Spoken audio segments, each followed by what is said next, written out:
I came out here this morning. I flipped over my glass top table. I cleaned it all off. And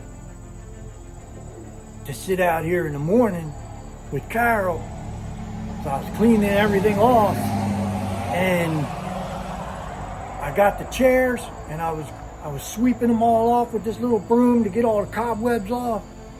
And we was gonna sit out here and enjoy our tea. And then this happened.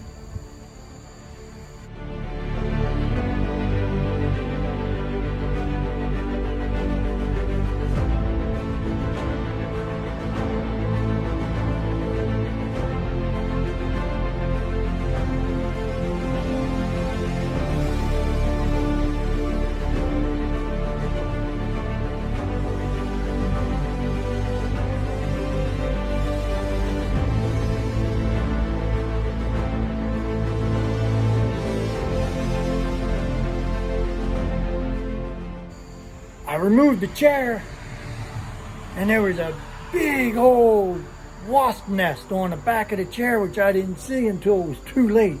But my Ring doorbell caught everything. And I think we got a couple stragglers coming flying in and out. But that's what it looked like.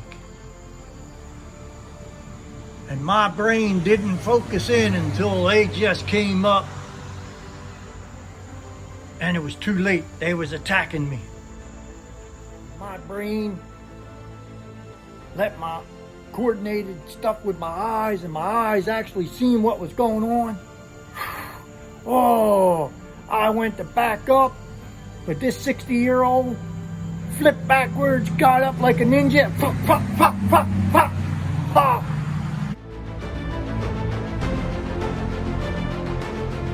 Yep. I saved my wife's life. You know what?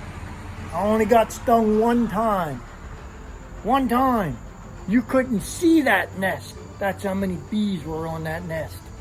But I got them. I came back out later. I went to the store and got my hornet spray, and I got them. And this is the aftermath. I'm going to go back in there. I'm going to get them. I'm going to spray this one because they're coming back now. I'm going to get them. Look, I think there's 2 of them on there now. Let me see. Hey, they're coming back. They're wondering, wait, what happened? Look, all the eggs dropped out. I got them. Show them. It's never dull around Paw Paw. So, hit that subscribe. Click that bell. Hit that thumbs up. Don't miss an episode, because you never know what's going to happen. Do all them things, because you don't know what's coming up next. Thanks for watching Adventures with Paw Paw.